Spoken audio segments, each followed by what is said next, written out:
تعالیٰ علیہ وسلم ارشاد فرماتے ہیں کہ نماز میری آنکھوں کی ٹھنڈک ہے، نماز جنت میں لے جانے والا عمل ہے، نماز جنت کی کنجی ہے۔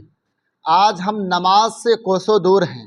سرکار سیدنا غوث اعظم رضی اللہ تعالیٰ عنہ فرماتے ہیں کہ بے نمازی کو مسلمانوں کے قبرستان میں دفن مت کرو۔ سرکار غوث اعظم کی بارگاہ میں ایک شخص آتا ہے، عرض کرتا ہے حضور ہمارے گھر میں برکت نہیں ہوتی ہے، ہمارے گھر میں برکت نہیں ہوتی ہے، حضور کوئی وظیفہ بتا دیجئے، کوئی تعبیذ دے دیجئے۔ سرکار غوث اعظم رضی اللہ تعالیٰ عنہ نے کوئی وظیفہ نہیں بتایا، کوئی تعبیذ نہیں دی، فرمایا جاؤ تم اپنے گھر جاؤ، اپنے گھر کے دروازے پر پردہ لگا دو۔ وہ شخص گیا، گھر کے دروازے پر پردہ لگا دیا، اس کے گھر میں برکتوں کا نزول ہونے لگا، سبحان اللہ، رحمتوں کا نزول ہونے لگا۔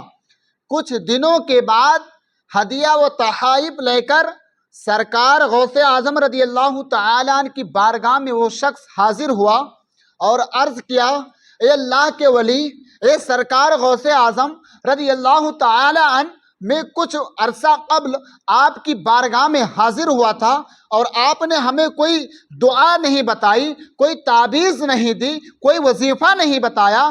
آپ نے فرمایا جاؤ گھر کے دروازے پر ایک پردہ لگا دو، گھر کے دروازے پر ایک پردہ لگا دو۔ اے اللہ کے ولی، جب سے میں نے گھر کے دروازے پر پردہ لگایا ہے میرے گھر میں برکتوں کا نزول ہونے لگا۔ سرکار غوث اعظم نے فرمایا تم جانتے ہو کہ تمہارے گھر میں بے برکتی کیوں ہو رہی تھی؟ اس کی وجہ یہ ہے کہ آپ کا گھر راستے پر ہے اور آپ کے گھر کے سامنے سے بے نمازیوں کا گزر ہوتا تھا۔ اللہ اکبر، سرکار غوث اعظم کا نعرہ لگاتے ہیں آج۔